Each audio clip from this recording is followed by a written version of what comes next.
Our first reading draws us into the middle of the story of Saul and David. Saul, a much older man, had been anointed king of Israel. But he had been unfaithful to God's commandments, and so God had told him that his kingdom, his kingship, would be torn away from him and given to someone else, someone after his own heart. David, a mere youth, was anointed covertly, secretly, as king. He joined Saul's army, and you remember the story, right? He fought Goliath, overcame Goliath.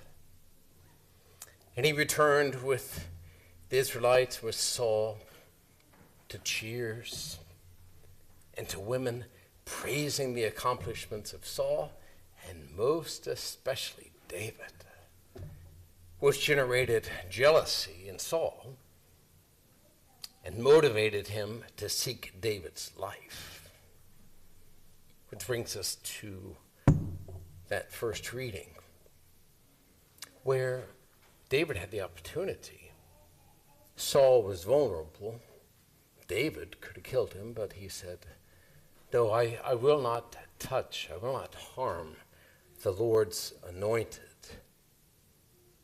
Now, we know from additional stories of David that, well, those who are not anointed, he didn't have too many qualms of using force against. David, in this respect, was but a faint foreshadowing of Jesus, with whom mercy and non-violence are not restricted to the anointed, but are for everyone, even enemies. Of course, Jesus' counsel points us ultimately to himself as the last Adam, as St. Paul called Jesus.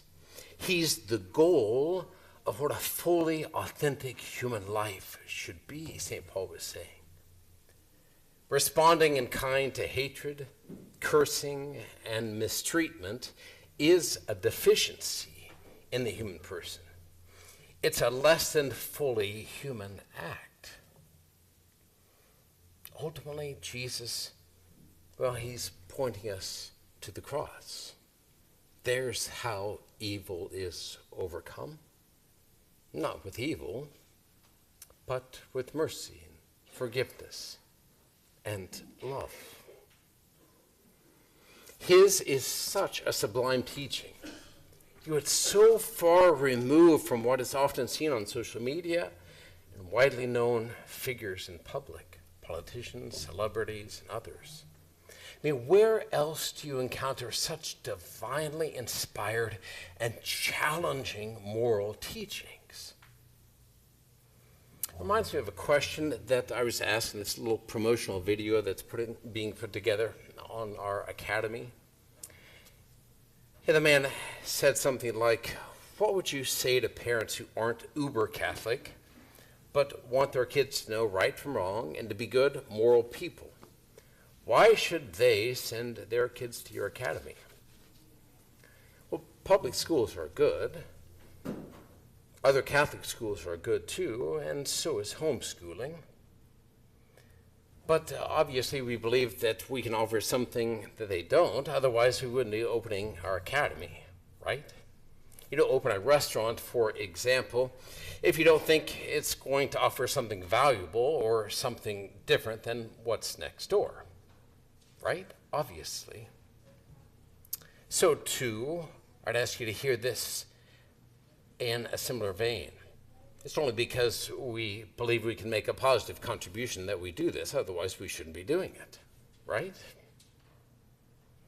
Parents who want good moral kids, they want their kids to become good moral adults, or they want them to be good not just at home, but also at school.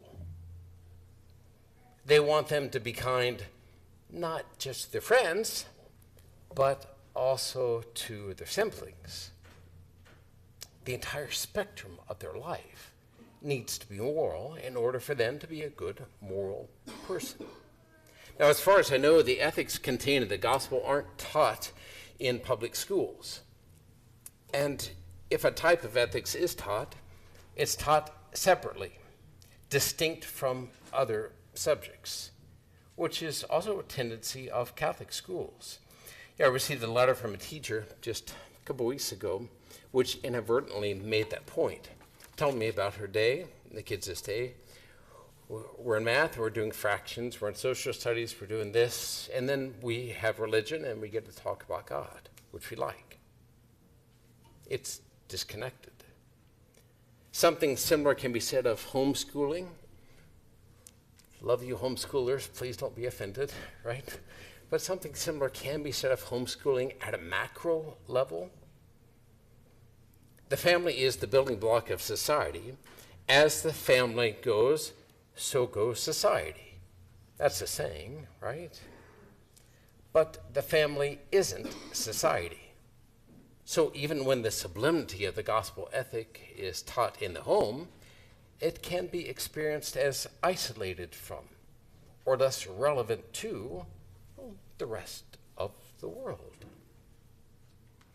But a good moral person isn't such because he or she helps the poor, but is hateful to coworkers. The person isn't moral if they love their family, but shirk their responsibility to their community, country. As Jesus proposed, being a good moral person has to do with integrity. Love those who love you and those who don't. Help those who help you and those who don't. In your business life, when you lend money, do the same. You want your kids to be good across the board, to integrate virtue in all they do, which is precisely what our rigorous integrated curriculum and formation does, so that faith and morality aren't isolated from everything else. You study history, and you say, what did that society understand a human being is? Does it make a difference whether a society understands a human person to be simply the result of blind material evolution, or that they were created in God's image and likeness? What were the moral convictions that underlie this movement? When you're studying science and doing your reports and experiments, they rely on logic and reason, don't they? That must mean that there's a reason or a logic behind them, emanating from something or someone. I mean, that's one of the greatest reasons why you should enroll your children now in our academy. And it's why, if you have no school-age children, that you can feel good about supporting our academy. By so doing, you're helping to implement the gospel and preparing for a good return on your investment. Giving so that gifts will be given to you. A good measure, packed together, shaken down, and overflowing will be poured into your lap. For the measure with which you measure will in turn be measured out to you. And I suppose the same could be said about faith and morals, too.